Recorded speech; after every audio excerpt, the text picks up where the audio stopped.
Hello दोस्तों, हमारे YouTube channel में आप सभी का स्वागत है।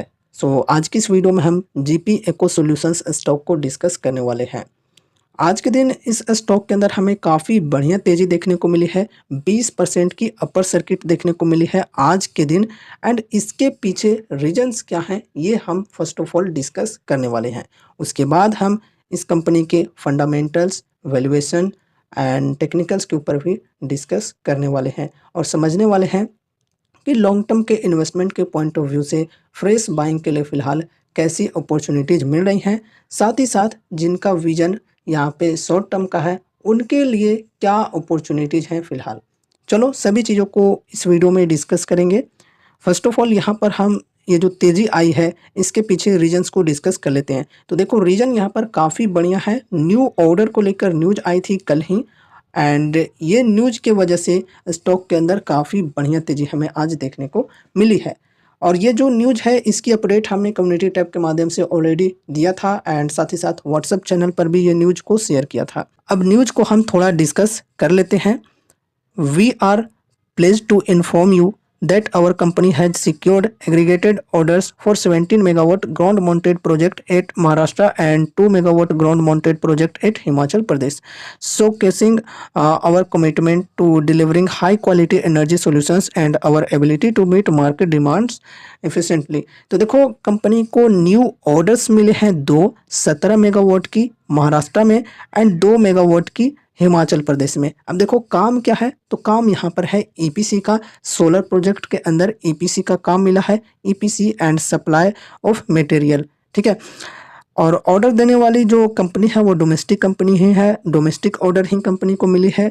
ऑर्डर के वैल्यू की बात करें तो ऑर्डर की वैल्यू है यहाँ पर 55.35 करोड़। ऑर्डर की वैल्यू काफ़ी बढ़िया है। मार्केट कैप के अकॉर्डिंग देखें तो मार्केट कैप है कंपनी की लगभग 516 करोड़ की, एंड मार्केट कैप के अकॉर्डिंग यहाँ पर हम दोनों में कंपेयर करें order value and market cap को, तो लगभग मार्केट कैप का ये 10% है ऑर्डर की वैल्यू। तो देखा जाए तो काफ़ी अच्छी बात है। एंड टाइम पीरियड की बात करें तो बिफोर 31 मार्च 2025 यहाँ पर बताई जा रही है, यानी कि मार्च 31 2025 से पहले ऑर्डर को कंप्लीट करना है कंपनी को, ठीक है। देखा जाए तो ऑर्डर काफ़ी अच्छी मिली है कंपनी को, इस वजह से स्टॉक के अंदर बढ़िया तेज़ी हमें आज देखने को मिली है। अब यहाँ पर हम कंपनी के फंडामेंटल्स एंड वैल्यूएशन के ऊपर भी डिस्कस कर लेते हैं। तो देखो 516 करोड़ की सिर्फ मार्केट कैप है एंड ऑर्डर्स यहाँ पर इतने बढ़िया बढ़िया मिलते रहे अगर आगे चलकर भी, तो फिर कहना नहीं है यार, यहाँ पर इन्वेस्टर्स तो मालामाल हो जाएंगे। कंपनी तो हो गई ही, साथ ही साथ इन्वेस्टर्स भी मालामाल हो सकते हैं। अब देखो ये चीज़ सुनकर यहाँ पर डायरेक्ट आप इन्वेस्ट मत कर देना, क्योंकि इन्वेस्ट करने से पहले आपको पूरी इन्फॉर्मेशन लेनी ज़रूरी होती है कि कंपनी का फ्यूचर कैसा हो सकता है, काम किस प्रकार से करती है, इनके फाइनेंशियल बैलेंस शीट वगैरह सभी चीज़ों की इन्फॉर्मेशन लेनी ज़रूरी होती है। तो ये सब इन्फॉर्मेशन ले लेना, तभी आप इन्वेस्ट करना अगर आपको ठीक लगे तो, या फिर आप अपने फाइनेंशियल एडवाइज़र से भी कंसल्ट कर सकते हो। और हमने यहाँ पर आईपीओ के टाइम पे इस स्टॉक को डिस्कस किया था, ठीक है। अगर आप उस वीडियो को देख लेते हो तो आपको इन्फॉर्मेशन मिल जाएगी, ठीक है। एंड स्क्रीन पर वो वीडियो लगा दूंगा।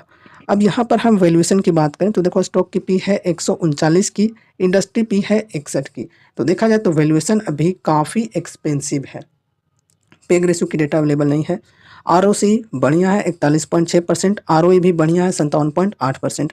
प्रमोटर्स होल्डिंग ये भी बढ़िया है 62.2%। प्लेस्ड कुछ भी नहीं है और भी बढ़िया है। Current price 440, 52 week high 440 and 52 week low 350। Book value की डेटा अवेलेबल नहीं है। डेप्ट है 13.2 करोड़, डेप्ट इक्विटी 1.6। डेप्ट थोड़ा सा यहाँ पर बढ़ा हुआ देखने को मिल रहा है। फ्री कैश फ्लो की बात करें तो माइनस में -6.35 करोड़। डिविडेंड कुछ भी नहीं देती है। फेस वैल्यू 10 रुपये की, ईपीएस है यहाँ पर 185 की, ठीक है। तो फंडामेंटल्स देखें तो ओके है, वैल्यूएशन बस यहाँ पर काफ़ी हाई है। तो अभी यहाँ पर बाइंग करना काफ़ी ज़्यादा रिस्की हो सकता है, क्योंकि ये जो स्टॉक है फ़िलहाल काफ़ी ज़्यादा महंगा हो चुका है। हमने जब पिछली बार स्टॉक को डिस्कस किया था तब इनके टेक्निकल्स के अंदर डिस्कस किया था, शायद इस लेवल पर थी प्राइस उस वक्त। और यहाँ पर हमने बोला था कि यहाँ से अगर प्राइस गिरती है तो और भी अच्छे डिस्काउंट मिल सकते हैं, और प्राइस गिरकर ये 350 तक आई भी थी। यहाँ पर ये 52 वीक लो की लेवल है और ये 52 वीक हाई की लेवल। अगर यहाँ पर हम डिस्काउंट की बात करें तो डिस्काउंट लगभग 18 से 19% की यहाँ पर मिल रही थी। अगर किसी ने इधर के लेवल पर बाइंग कर रखे होंगे या फिर यहाँ पर जो 370 का लेवल है या फिर 384 का लेवल है, तो यहाँ पर ओवरऑल बहुत ही बढ़िया प्रॉफिट में होंगे वो लोग, अगर अभी तक होल्ड कर रहे होंगे तो। ठीक है। अभी यहाँ पर बाइंग की बात करें तो अभी फ्रेश बाइंग के लिए सही अपॉर्चुनिटीज नहीं है, क्योंकि वैल्यूएशन तो हाई है ही। यहाँ पर देखो जो प्राइस है ये भी अपने 52 वीक हाई पर पहुंची हुई है। ठीक है, तो अभी यहाँ पर अगर बाइंग करते हैं तो यहाँ से कभी भी प्रॉफिट बुकिंग स्टार्ट हो सकती है और यहाँ पर हमें लॉस हो सकता है। इस वजह से रेजिस्टेंस पर बाइंग बिल्कुल भी नहीं करनी चाहिए। यहाँ पर लोग प्रॉफिट बुकिंग करते हैं। तो 52 वीक हाई के पास पहुंच चुकी है शेयर और यहाँ पर अपर सर्किट लग चुकी है। ये हम चार्ट देख रहे हैं 15 मिनट की। एंड लॉन्ग टर्म के लिए यहाँ पर हमने देखा कि अभी सही अपॉर्चुनिटीज़ नहीं मिल रही हैं, तो करेक्शन का वेट करना चाहिए। अब देखो ऐसा भी आप लोग बिल्कुल मत सोचना, फोमो में आकर बिल्कुल मत सोचना कि यार अब स्टॉक बढ़ जाएगा फिर मौका नहीं मिलेगा। बिल्कुल मौका मिलेगा भाई, मौके तो आते जाते रहते हैं बाज़ार में, है ना। अगर ऊपर भी चले जाती है और वहाँ से भी 20% की डिस्काउंट मिलती है तो वो भी सही प्राइस होती है। पर्सनली मैं अपनी बता रहा हूँ कि मैं इसी प्रकार से इन्वेस्ट करता हूँ, डिस्काउंट के साथ ही करता हूँ। चाहे वो प्राइस यहाँ पर 400 से 1000 क्यों ना चले जाए, वहाँ से 1000 से भी अगर मुझे 20% की डिस्काउंट मिलती है तो वो प्राइस भी ओवरऑल मुझे बढ़िया ही लगेगी, है ना। क्योंकि यहाँ पर बाइंग करना रिस्की हो सकता है उस प्राइस के मुकाबले में। वैल्यूएशन यहाँ पर हाई है तो यहाँ पर बाइंग करना रिस्की हो सकता है। ठीक है, तो मार्केट में कोई भी एक्सटर्नल रीज़न की वजह से अगर स्टॉक गिरता है तो बाइंग के लिए अच्छी अपॉर्चुनिटीज़ हमें मिल सकती है। एंड साथ ही साथ अगर किसी क्वार्टरली रिजल्ट की बात करें वो थोड़ा सा वीक देखने को मिलता है और उसके वजह से सेलिंग प्रेशर आती है, तो फिर यहाँ पर हमें मौके मिल सकते हैं, है ना।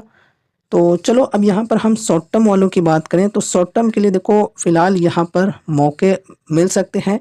अगर यहाँ पर ये जो मतलब लेवल है 440 का 52 वीक हाई का, अगर इसको ब्रेकआउट मिलता है बढ़िया वॉल्यूम के साथ, यहाँ पर इंडिकेशन मिलती है कि हाँ प्राइस अब और ऊपर जा सकती है, तो फिर यहाँ पर हम एक स्टॉप लॉस के साथ एंट्री ले सकते हैं। और जो स्टॉप लॉस लगाएंगे ये लेवल से नीचे के स्टॉप लॉस लगाएंगे, जो 440 का लेवल है इससे नीचे के स्टॉप लॉस लगा सकते हैं यहाँ पर। बाकी अपने हिसाब से देख लेना, जो भी आपका रिस्क मैनेजमेंट है उसके हिसाब से यहाँ पर आप अपना स्टॉप लॉस देख सकते हो। ठीक है, देखो कोई रिकमेंडेशंस नहीं है कोई बाइंग या फिर सेलिंग के लिए। यहाँ पर जो भी चीज़ हम डिस्कस करते हैं वो सिर्फ और सिर्फ एजुकेशनल पर्पस से करते हैं। तो कोई भी स्टॉक के अंदर इन्वेस्ट या ट्रेड करने से पहले आपको अपनी खुद की भी रिसर्च, खुद की भी एनालिसिस करनी चाहिए, या फिर आपको अपने फाइनेंशियल एडवाइजर से कंसल्ट जरूर से करनी चाहिए। एंड आपको ठीक लगे तो ही आपको कोई डिसीजन लेनी चाहिए, ठीक है, वरना नहीं। तो शॉर्ट टर्म के लिए भी हमने देख लिया कि क्या अपॉर्चुनिटीज़ है। अभी यहाँ पर देखो अगर सेलिंग प्रेशर, प्रॉफिट बुकिंग देखने को मिलते हैं तो स्टॉक गिर सकते हैं, इसलिए ब्रेकआउट का वेट करना चाहिए। बढ़िया वॉल्यूम के साथ ब्रेकआउट मिलती है तो फिर अपॉर्चुनिटीज़ मिल सकती हैं। ठीक है, अब यहाँ पर एक बहुत ही बड़ी रिस्क ये है कि अगर हम इस कंपनी के अंदर इन्वेस्ट करते हैं तो ये एक एसएमई कंपनी है एंड यहाँ पर हमें इन्वेस्टमेंट करने के लिए काफ़ी ज़्यादा अमाउंट्स लगाने होंगे लॉट साइज में, चूँकि यहाँ पर बाइंग होती है और एक लॉट में यहाँ पर हमें 1200 शेयर्स खरीदने पड़ेंगे। ठीक है, और अभी के प्राइस के अकॉर्डिंग 1200 शेयर्स की वैल्यू देखें तो यहाँ पर 5,28,000 बताई जा रही है। तो क्या आप इतने अमाउंट्स लगाकर भूलने को तैयार हो तो ही आप इन्वेस्ट करो। ठीक है, एंड यहाँ पर देखो अभी जैसा कि हमने देखा कि अभी तो प्राइस काफ़ी ज़्यादा हाई है, वैल्यूएशन हाई है, अभी यहाँ पर इन्वेस्ट नहीं करेंगे। कम से कम 20% की डिस्काउंट पर अगर हम इन्वेस्ट करते हैं तो भी ये जो प्राइस है ये कम नहीं होगी। 5,28,000 जो वैल्यू है फ़िलहाल, ये घटकर 4 लाख 3 लाख भी हो जाएगी तो भी वो जो अमाउंट है वो भी ओवरऑल ज़्यादा ही होगी, है ना। तो यहाँ पर इन्वेस्टमेंट करने के लिए आपको ये बहुत ही बड़ी रिस्क लेनी होगी। अगर आप इतने बड़े रिस्क लेने को तैयार हो तो ही इन्वेस्ट करना। अगर यहाँ पर एक चीज़ और हम डिस्कस करें, अगर आपकी जो पोर्टफोलियो है वो 10 लाख से ऊपर है तो ही यहाँ पर इन्वेस्ट करनी चाहिए। ठीक है, इस प्रकार की कंपनियों के अंदर देख सकते हो यहाँ पर 4-4 लाख 5-5 लाख अगर आप एक स्टॉक के अंदर लगाते हो और वो भी जो कंपनी है ये काफ़ी रिस्की, काफ़ी छोटी कंपनी है, तो यहाँ पर आपका जो पोर्टफोलियो का रिस्क है वो काफ़ी ज़्यादा बढ़ जाता है। अगर कंपनी आगे बढ़ जाती है इसी प्रकार से 20-20 10-10% से बढ़ती है तो फिर तो यार रिटर्न्स इतने भयंकर मिलेंगे कि कह नहीं सकता, ठीक है। लेकिन अगर गिरने पे आएगी तो बहुत ही भयंकर तरीके से गिरेगी। इसलिए यहाँ पर यही चीज़ें मैं कहना चाहूँगा कि यहाँ पर उन्हीं लोगों को इन्वेस्ट करना चाहिए जिनके पास एक्स्ट्रा अमाउंट हो और उतने का रिस्क लेने को वो तैयार हों, क्योंकि ये जो कंपनी है एक पेनी स्टॉक है, ठीक है। पेनी स्टॉक हम उसे कहते हैं जिनकी मार्केट कैप काफ़ी छोटी है, काफ़ी छोटी कंपनी होती है। देख सकते हो काफ़ी छोटी कंपनी है। एंड यहाँ पर प्राइस के अकॉर्डिंग नहीं कहा जाता है कि कंपनी छोटी हो गई।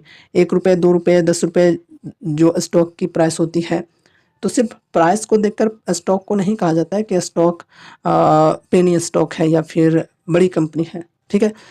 तो कंपनी काफ़ी छोटी है, तो यहाँ पर हाई रिस्क हाई रिवॉर्डिंग है। आपको अपने रिस्क के हिसाब से यहाँ पर सोच समझ कर ही इन्वेस्टमेंट करनी चाहिए, ठीक है। बाकी कंपनी के फंडामेंटल्स ठीक हैं, प्रॉफिट ग्रोथ, सेल्स ग्रोथ की बात करें तो ये सब भी ठीक हैं। एंड आगे भी अगर इसी प्रकार से बढ़ती जाती है कंपनी के अंदर ग्रोथ हमें देखने को मिलती है आने वाले कुछ सालों में, तो फिर यहाँ पर रिटर्न्स भी हमें काफ़ी बेहतरीन, काफ़ी मल्टीबैगर रिटर्न्स हमें देखने को मिल सकते हैं। ये भी चीज़ें हैं, ठीक है। तो रिस्क एंड रिवॉर्ड दोनों को हमने डिस्कस कर लिया है। तो ये रही हमारी आज की video GP eco solutions stock के ऊपर। उम्मीद है इस वीडियो के माध्यम से आपको कुछ यूजफुल इन्फॉर्मेशंस मिले होंगे। तो वीडियो को लाइक करके चैनल को सब्सक्राइब कर लेना और मिलते हैं अगले नए वीडियोज़ के साथ। तब तक के लिए बाय बाय।